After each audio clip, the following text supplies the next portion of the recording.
Oke, Assalamualaikum warahmatullahi wabarakatuh. Perkenalkan, nama saya Dika Siswi Pertiwi. Di sini kami dari kelompok 3 dan 4 akan mempresentasikan hasil observasi terkait sistem pendidikan pada sekolah umum dan sekolah keagamaan. Untuk penjelasannya, sistem pendidikan di Indonesia. Sistem pendidikan di Indonesia bertujuan membentuk generasi yang cerdas, berakhlak, dan memiliki keterampilan hidup. Pendidikan diselenggarakan berdasarkan Pancasila dan UUD 1945, serta diatur dalam Undang-Undang Dasar Sistem Pendidikan Nasional. Pendidikan terbagi menjadi jalur formal, non-formal, dan informal. Jalur formal mencakup sekolah dari tingkat dasar hingga perguruan tinggi. Non-formal melalui kursus, pelatihan, sedangkan informal berlangsung dalam keluarga dan lingkungan. Pemerintah terus mempengaruhi kurikulum dan memanfaatkan teknologi untuk meningkatkan kualitas pelajaran. Namun, masih terdapat tantangan seperti pemerataan fungsi serta kualitas pendidikan di berbagai wilayah di Indonesia. Perkenalkan, nama saya Lisa Planti. Di sini saya akan menjelaskan sistem yang digunakan di SD 2 Kawetan Blitar. Aspek di SD 2 Kawetan Blitar itu sekolah umum SD yang menggunakan kurikulum utama, kurikulum Merdeka, yang mengacu pada berfokus pada fleksibilitas. Fokus pembelajaran fleksibilitas, pengembangan proses belajar yang maksimal, pelaksanaan pada pembelajaran berbasis pengalaman. Metode yang digunakan di KBM Project P5 adalah observasi, praktik langsung, berdiskusi kelompok, permainan edukatif yang menciptakan suasana menyenangkan dan interaktif. Karakteristik khas yang mendorong kemandirian belajar adalah mencari solusi sendiri. Yang selanjutnya ada sistem yang digunakan di SD Muhammadiyah 9 Kota Malang yang menggunakan kurikulum 2013 yang dipadukan dengan pendidikan agama Islam. Sistem ini mengintegrasikan pembelajaran akademik, karakter, dan nilai-nilai religius. Guru di sekolah ini berperan sebagai fasilitator, pembimbing, dan motivator, sehingga siswa didorong untuk aktif berpikir, berdiskusi, menyelesaikan proyek, dan mempresentasikan hasilnya. Kemudian proses pembelajaran yang dilengkapi dengan metode pembiasaan, penguatan hafalan, serta praktik ibadah. Salah satu metode yang paling sering digunakan adalah metode ceramah, terutama pada pembelajaran yang berkaitan dengan pendidikan agama Islam, yang berkaitan dengan semua kegiatan tersebut bertujuan untuk menciptakan lingkungan sekolah yang religius, disiplin, dan karakter sesuai ajaran agama Islam. Perkenalkan, nama saya Salma Salsabila Wibowo. Di sini saya akan menjelaskan tentang pelaksanaan pendidikan karakter di Sekolah Dasar Negeri 2 Kaweron Blitar. Jadi, pendidikan karakter merupakan salah satu fokus utama di Sekolah Dasar Negeri 2 Kaweron Blitar. Jadi, sekolah menekankan nilai-nilai seperti kejujuran, tanggung jawab, disiplin, dan sopan santun. Nilai-nilai ini ditanamkan melalui berbagai kegiatan harian, seperti piket kelas, lalu pembiasaan doa pagi, lalu diskusi kelompok, serta pemberian tanggung jawab dalam proyek-proyek sekolah. Guru juga berperan sebagai teladan yang mempraktikkan nilai-nilai tersebut dalam interaksi sehari-hari dengan siswa. Dengan cara ini, siswa tidak hanya diajarkan konsep moral, tetapi juga melihat dan meniru perilaku yang diajarkan oleh guru mereka. Dan terdapat pelaksanaan pendidikan karakter dan nilai religius di Sekolah Dasar Muhammadiyah 9. Nilai religius menjadi inti dari pendidikan di Sekolah Dasar Muhammadiyah 9. Kegiatan hariannya meliputi sholat berjamaah, membaca Al-Quran, doa pagi, zikir, dan pembiasaan etika dalam Islam.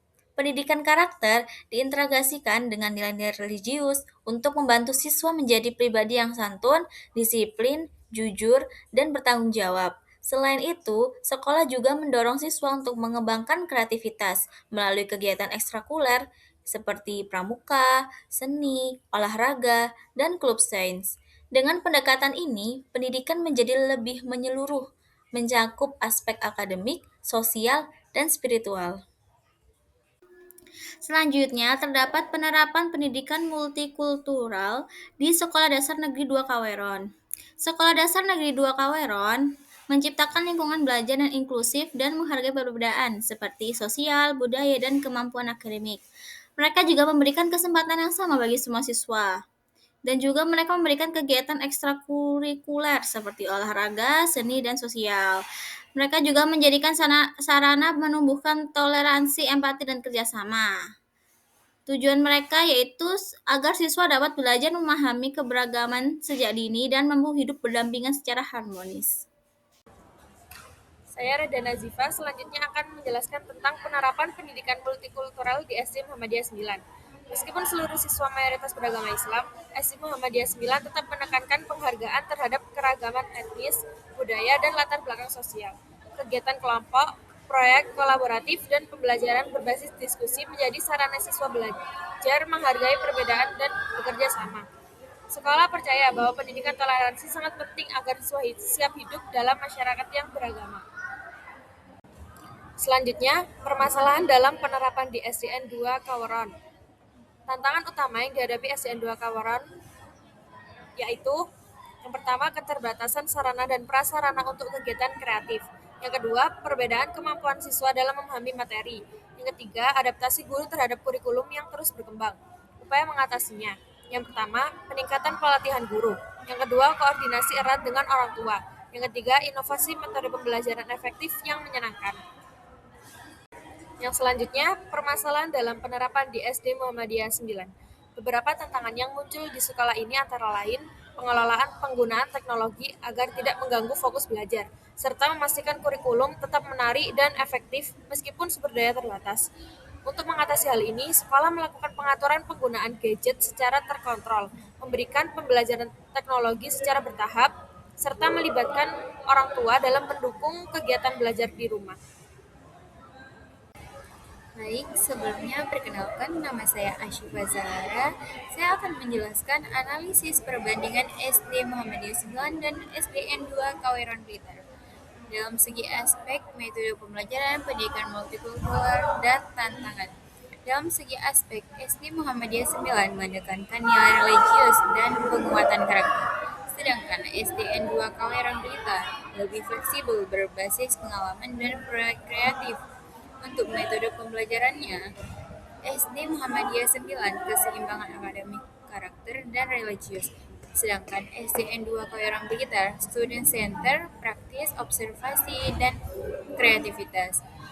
Untuk pendidikan multikulturalnya, SD Muhammadiyah 9 menghargai keberagaman budaya dan etnis, sedangkan SD 2 Kaweron Blitar menghargai perbedaan kemampuan dan latar belakang siswa. Dan untuk tantangannya, SD Muhammadiyah 9 dan SDN 2 Kaweron Blitar sama-sama memiliki keterbatasan fasilitas, adaptasi kurikulum, dan SDM guru.